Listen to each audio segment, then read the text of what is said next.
दोस्तों कैसे हैं आप सब। आई होप कि आप लोग सब ठीक होंगे और स्वस्थ भी होंगे। मैं भी ठीक हूँ। तो आज हम करने वाले हैं जियोमॉर्फोलॉजी यानी कि भू आकृति विज्ञान। इसमें हम पढ़ने वाले हैं वेगनर का महाद्वीपीय विस्थापन सिद्धांत।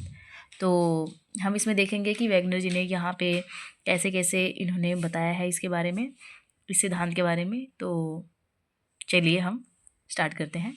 महाद्वीपीय विस्थापन का प्रतिपादन F.B. टेलर तथा A. वैगनर दोनों ने किया था।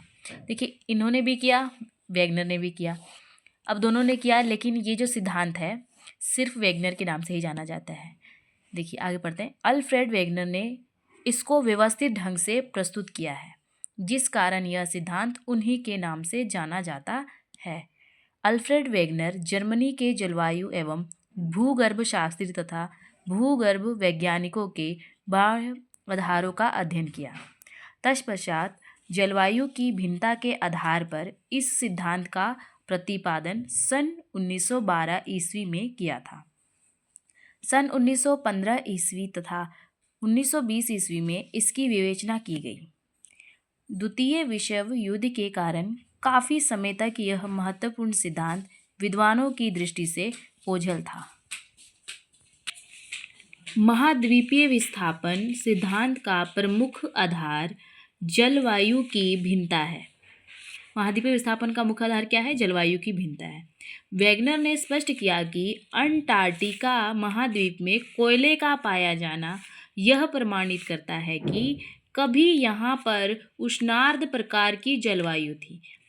अब देखो, कह रहे हैं लोग कि महाद्वीप में अगर अंटार्कटिक महाद्वीप में अगर कोयला पाया जा रहा है तो वहाँ पे जो जलवायु है उष्णार्द्र प्रकार की रही होगी। तो एवं सघन वनस्पतियों का आवरण था। आपको पता होगा कि जो वनस्पति है लाखों करोड़ों वर्षों तक जो है धरती पर नीचे जो है मिट्टी उट्टी जमने के कारण पूरे दबी रहती है, ताप और दाब के कारण जो है एक कोयले का रूप ले लेती है लाखों करोड़ों वर्षों के बाद। तो ये वनस्पति का आवरण कोयले के रूप में परिवर्तित हो गया। वर्तमान समय में यहाँ हिमावरण है। भारत में हिमावरण के चिन्ह हिमानी गोलाश्रम के रूप में पाए जाते हैं। इसमें स्पष्ट होता है कि भारत प्रायद्वीप की जलवायु कभी ठंडी थी। भारत में जो प्रायद्वीप की जलवायु थी कभी ठंडी रही होगी, वर्तमान समय में उष्ण प्रकार की है। अभी क्या है? ये उष्ण प्रकार की है। दक्षिणी अमेरिका तथा अफ्रीका में भी हिमानी के चिन्ह देखने को जो मिल रहे हैं वो वर्तमान समय में यहाँ पर जलवायु गर्म है तथा उष्ण है। इन तथ्यों के आधार पर स्पष्ट होता है कि यदि स्थल भाग अपने स्थान पर स्थिर रहे होंगे तो जलवायु कटिबंधों का स्थानांतरण हुआ होगा। फलस्वरूप कभी गर्मी, कभी शीत, कभी उष्ण तथा कभी उष्णार्द्र प्रकार की जलवायु का विस्तार रहा होगा, परंतु जलवायु कटिबंधों के स्थानांतरण का कोई ठोस प्रमाण नहीं प्राप्त होता है। अब सेकंड देखिए, इसमें क्या है? यदि जलवायु कटिबंध स्थिर थे तो स्थल भाग अपने स्थान से स्थानांतरित हुए होंगे।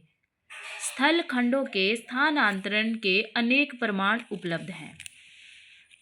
वैगनर के जलवायु कटिबंधों के प्रवाह के स्थान पर स्थल भागों का प्रवाह मानकर अपने सिद्धांत का प्रतिपादन किया है। इसी आधार पर महाद्वीप एवं महासागर, पर्वत एवं समुद्र, द्वीप, चाप आदि की उत्पत्ति की समस्या तथा समाधान प्रस्तुत किया गया है। अब सिद्धांत का मुख्य स्वरूप देखते हैं। वैगनर लंबे समुद्रों की यात्रा से एकत्रित किए गए परमाणु पूर्व जलवायु शास्त्रों तथा अन्य अनेक विज्ञानों के प्रमाणों के आधार पर मान लिया कि कार्बनीफरस युग में सभी स्थल भाग एक स्थल पिंड के रूप में थे। आप ये चित्र में देख रहे होंगे कि ये देखिए, पहले एक पूरे जो है 340 मिलियन वर्ष पूर्व जो है ये जो क्या है, एक स्थल पिंड के रूप में थे। धीरे धीरे इनका जो बहाव होते गया तो फिर ये अलग हो गए। तो इस स्थल पिंड को इन्होंने पेंजिया की संज्ञा प्रदान की है। पेंजिया चारों ओर विशाल जल राशि से घिरी हुई थी। जिसे पैंथालासा नाम दिया गया। पेंजिया पर छोटे छोटे आंतरिक समुद्रों का विस्तार था। ये बाद में पर्वतों के निर्माण के लिए आदर्श स्थिति उत्पन्न किए। इन्होंने पेंजिया के दो भाग बताए, लॉरेशिया और गोंडवानालैंड। लॉरेशिया के अंतर्गत उत्तरी अमेरिका, यूरोप एवं एशिया तथा गोंडवानालैंड के अंतर्गत दक्षिणी अमेरिका। देखिए, लॉरेशिया के अंतर्गत क्या है, उत्तरी अमेरिका, यूरोप, एशिया। गोंडवाना में क्या क्या है, दक्षिण अमेरिका, अफ्रीका, मेडागास्कर, प्रायद्वीप भारत, ऑस्ट्रेलिया एवं अंटार्कटिका सम्मिलित थे। वेगनर ने पृथ्वी की आंतरिक संरचना तीन परतों में मानी है। पहला है ऊपरी परत जो सियाल की बनी है, निचली परत जो सीमा से निर्मित है, उसके नीचे की परत जो है नाइफ है, यानी नीफे भी कह सकते हैं आप, निकल प्लस आयरन। महाद्वीपों का ठोस भाग सियाल तथा महासागरों की तली सीमा अथवा साइमा से निर्मित है। सियाल तथा साइमा से निर्मित है। अब देखिए, ध्यान से देखिए, महाद्वीपों का जो ठोस भाग है वो सियाल तथा महासागरों की जो तली है वो साइमा से निर्मित है। अब सियाल जो पृथ्वी की बाह्य खोल है, सियाल क्या है, पृथ्वी की बाह्य खोल है, वह साइमा पर तैर रही है। जो बाह्य खोल है वो साइमा पर तैर रही है। इनका विचार है कि कार्बोनिफरस युग में दक्षिण ध्रुव अफ्रीका में वर्तमान डरबन के पास था। आप ये डायग्राम में देख रहे होंगे साइड में कि अंतिम कार्बनिफरस है, और जो सेकंड डायग्राम दिख रही है एवोसीन है, और जो आपको थर्ड डायग्राम दिख रही है प्रारंभिक प्लिस्टोसीन है। और ये जो तीनों हैं ये क्या है, वेगनर के अनुसार महाद्वीपों का विस्थापन, महासागरों का उद्भव के जो है यहाँ पे दिखाया गया है, डायग्राम के थ्रू बताया गया है। अगर आप कमेंट करेंगे तो इस डायग्राम को आपको संक्षेप में एक अलग से वीडियो मिल सकती है, अगर आपको वीडियो अच्छी लगे तो चलिए हम आगे बढ़ते हैं। अर्थात पेंजिया के मध्य में था, उत्तरी तथा इनका विचार है वेगनर जी का कि कार्बनिफरस युग में दक्षिण ध्रुव अफ्रीका में वर्तमान डरबन के पास था। अर्थात पेंजिया के मध्य में था। उत्तरी तथा दक्षिणी ध्रुव की स्थितियों में काफ़ी परिवर्तन आने से वर्तमान स्थिति आई है। अब देखिए, वेगनर ने स्पष्ट किया है कि कार्बनिफरस युग में गुरुत्व तथा पलवनशीलता बल के कारण पेंजिया का दो भाग लॉरेशिया तथा गोंडवानालैंड में विभाजन हो गया। अब कह रहे हैं कि बता रहे हैं कि कार्बनिफरस जो युग था उसमें गुरुत्व और पलवनशीलता यानी गुरुत्व और बल के कारण जो है पेंजिया के दो भाग हो गए। ठीक, वो कौन से, लॉरेशिया तथा गोंडवानालैंड में विभाजन हो गया। दोनों के बीच में तैथिस सागर, यानी जो दोनों के बीच में था वो क्या था, तैथिस सागर का उद्भव हुआ। इस तैथिस का खुलना, जो तैथिस है, इस तैथिस को खुलना की संज्ञा दी गई, यानी ओपनिंग ऑफ थीस जुरासिक शक में गोंडवानालैंड का हो गया। फलस्वरूप दक्षिणी प्रायद्वीपीय भारत, ऑस्ट्रेलिया, अंटार्कटिका, अफ्रीका एक दूसरे से पृथक हो गए। ज्वारीय बल के प्रभाव से ये सभी स्थल साइमा पर तैरते हुए दूर चले गए। अब ये आप डायग्राम में देख रहे होंगे कि आप इसमें कि देखिए, ये जो महाद्वीप है सब क्या है, एक जगह थे, फिर धीरे धीरे ये क्या है, टाइम बाय टाइम ये क्या हुआ, इनमें परिवर्तन होने के कारण जो भी हलचल हुआ, फिर धीरे धीरे ये तैर कर जो सभी महाद्वीप है दूर दूर चले गए। अब इसी बल से इसी काल में उत्तरी तथा दक्षिणी अमेरिका क्रमशः यूरोप तथा अफ्रीका से पृथक होकर पश्चिम की दिशा में प्रवाहित हो गए। अब देखिए क्या कह रहे हैं, अब जो यही जो बल काम जो किया हमारा, इस काल में क्या हुआ कि उत्तरी तथा दक्षिण अमेरिका जो है यूरोप तथा अफ्रीका से पृथक होकर पश्चिम की दिशा की ओर प्रवाहित हो गए। ये क्या है, पूरब, इधर की साइड जो पश्चिम है उधर की साइड में प्रवाहित हो गए। आपने देखा होगा ना, अमेरिका इधर की साइड है। अब इन दोनों के पश्चिम के प्रवाह के कारण अटलांटिक महासागर का उद्भव हुआ। इसी प्रकार प्रायद्वीप भारत का उत्तर, ऑस्ट्रेलिया का पूरब तथा अंटार्कटिका का दक्षिण की ओर प्रवाह हुआ। क्या है ना, ये एक टाइम पे कभी एकजुट रहा करते थे, धीरे धीरे धीरे धीरे इन पे जो बल काम किया और गुरुत्व के कारण ये क्या हुआ, प्लवनशीलता के कारण ये धीरे धीरे प्रवाहित हो गए। फलस्वरूप हिंद महासागर का उद्भव हुआ। कहने का मतलब सब एक जगह थे, फिर दूर दूर चले गए, एक साइड में चले गए, तो फिर नीचे आपने देखा होगा इंडिया के नीचे जो हिंद महासागर है उसका उद्भव हुआ। स्थल खंडों की प्रवाह गति समान नहीं थी, बीच बीच में इसमें व्यवधान उत्पन्न हुआ। महासागरों के मध्य में कटकों यानी का निर्माण हो गया। ज्यों ज्यों स्थल खंडों का अतिक्रमण पैंथालासा पर बढ़ता गया, त्यों त्यों इसका आकार छोटा होता गया। वर्तमान समय में इसे प्रशांत महासागर के नाम से जाना जाता है। वेगनर ने अपने सिद्धांत में महाद्वीपों के प्रवाह के लिए दो बलों की कल्पना की है, गुरुत्व बल यानी ग्रेविटी फोर्स, प्लवनशीलता यानी फोर्स ऑफ ब्योंसी।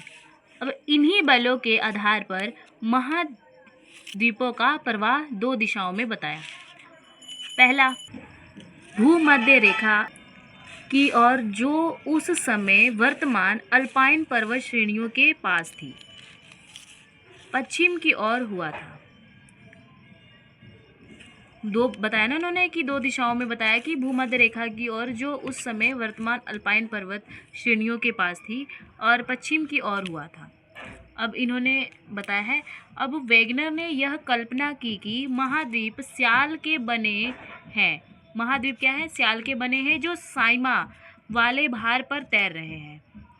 प्लवनशीलता के बल गुरुत्व बल के ठीक नीचे होने तथा चंद्रमा के आकर्षण बल के कारण महाद्वीपों का पश्चिम की ओर विस्थापन हुआ।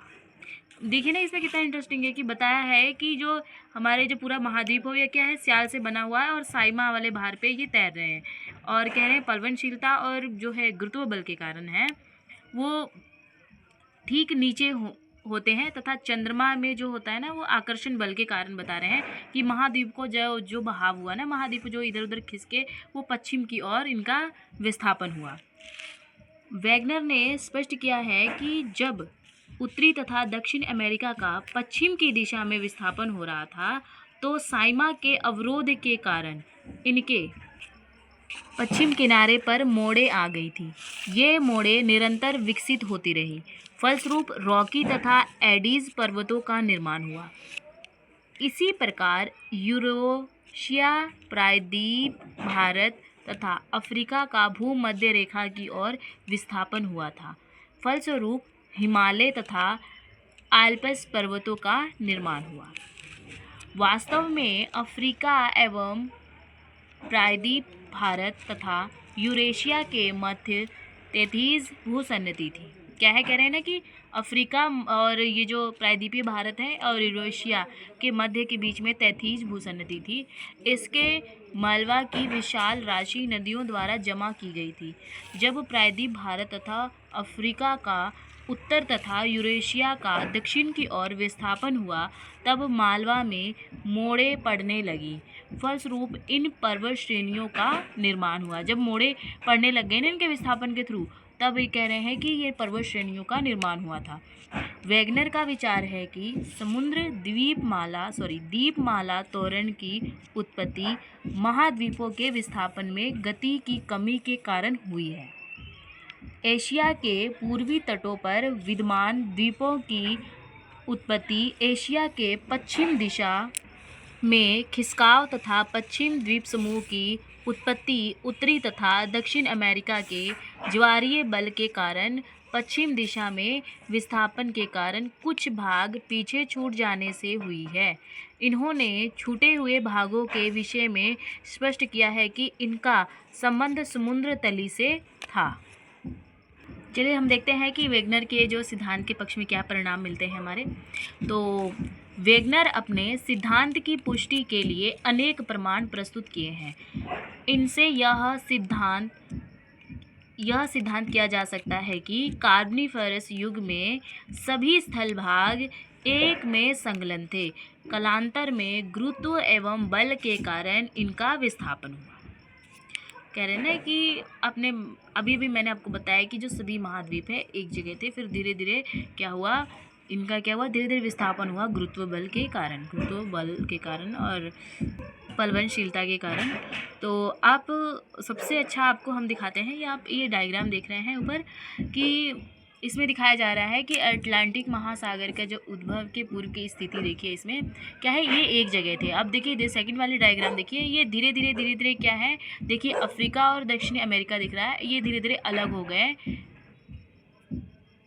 कहने का मतलब है कि जो अफ्रीका और दक्षिण अमेरिका जो था कभी ना कभी एक टाइम पे एक ही में जुड़ा हुआ था। धीरे धीरे जो ये जब इसका विस्थापन हुआ गुरुत्व बल के कारण और प्लवनशीलता के कारण, तो ये देखिए इनको अगर आपने जोड़ेंगे तो देखिए ये इनका ना पूरा का पूरा, ये अगर बैठाएं इसको तो पूरा फिट बैठ जाएगा। अब चलिए इसमें देखते हैं थोड़ा। वैगनर ने स्पष्ट किया है कि अटलांटिक महासागर के दोनों तट एक दूसरे से मिलाए जा सकते हैं। देखिए अभी मैंने बताया आप लोग को, उत्तरी अमेरिका का पूर्वी तट एवं यूरोप का पश्चिमी तट तथा दक्षिण अमेरिका का पूर्वी तट एवं अफ्रीका का पश्चिमी तट एक साथ जोड़े जा सकते हैं। यदि ब्राज़ील के उभरे हुए भाग को गिनी की खाड़ी में डाला जाए तब यह पूर्ण रूपेण उसमें समा जाएगा। आप इसमें चित्र को देखिए, अभी मैंने यही वाला चित्र आपको दिखाया था, अब फिर से आप एक बार देख लीजिए, ज़्यादा समझ में आ जाएगा। चित्र को देखने से इनका यह विचार सत्य प्रतीत होता है। अब बताइए, लग नहीं रहा है आप लोगों को?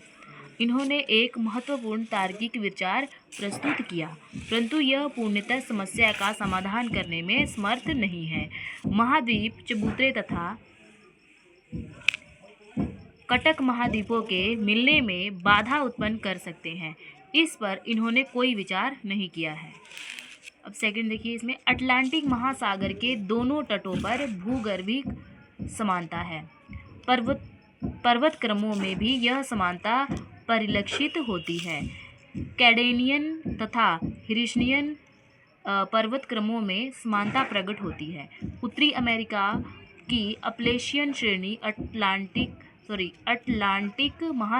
महासागर में प्रवेश करती है।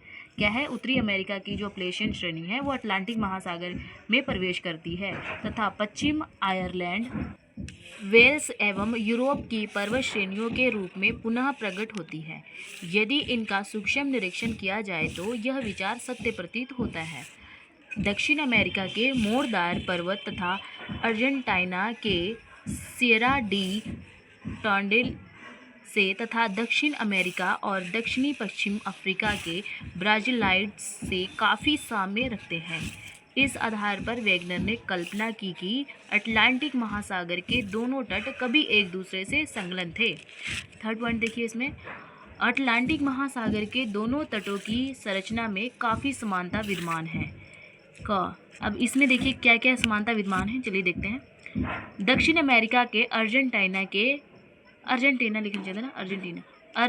के बाह्य ब्लैक तथा दक्षिणी अफ्रीका के केप प्रांत के उटेनहेक में जूर वर्ग के दक्षिण भाग की भूगर्भिक संरचना में समानता है। दोनों क्षेत्रों में ज्वालामुखी की क्रिया समान परिलक्षित है। इसमें मध्य क्रिटेशियस तथा टर्शियरी युगों का चुनाव पाया जाता है। अगला पॉइंट है इसमें बाह्य ब्लैक के उत्तरी भाग में जो पर्वत श्रेणियां हैं वे केप प्रांत की पर्वत श्रेणियों के समान दृष्टिगत है। अगला पॉइंट है सहारा पश्चिम अफ्रीका तथा दक्षिणी अमेरिका की निम्न अमेजन घाटी की चट्टानों की नति लंब दिशा एक जैसी है। अटलांटिक महासागर के दोनों तटों की वनस्पतियों तथा जीवाश्में की निरीक्षण किया जाए तो इनमें समानता स्पष्ट होती है। उत्तरी अमेरिका के पूर्वी भाग तथा यूरोप के पश्चिमी भागों में कोयले की खानें समान रूप से पाई जाती हैं। अब तो हमने देखा थर्ड का, इसमें क ख ग घ ड़ देख रहे थे, अब हम फोर्थ पॉइंट देख रहे हैं। इसमें भूगणितीय प्रमाणों के आधार पर वैगनर ने स्पष्ट किया कि ग्रीनलैंड उत्तरी अमेरिका की ओर खिसक रहा है। इसकी गति 20 मीटर प्रति वर्ष है। यानी प्रतिवर्ष कितना है 20 मीटर खिसक रहा है।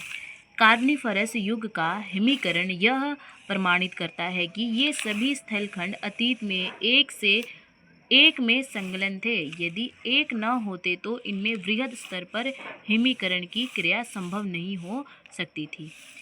अगला है, वर्तमान समय में भारत, दक्षिणी अफ्रीका, फॉकलैंड, ऑस्ट्रेलिया, अंटार्कटिका आदि में ग्लेप्टोप्टेरिस वनस्पति का पाया जाना यह प्रमाणित करता है कि ये स्थलखंड अतीत में एक में संलग्न थे। वैगनर ने अनेक वैज्ञानिकों एवं आनुभविक प्रमाणों के आधार पर महाद्वीपीय विस्थापन सिद्धांत का प्रतिपादन किया है। तो वीडियो यहीं तक। तो वीडियो कैसी लगी कमेंट बॉक्स में ज़रूर बताएं। चलिए मिलते हैं नेक्स्ट वीडियो में, तब तक के लिए बाय बाय।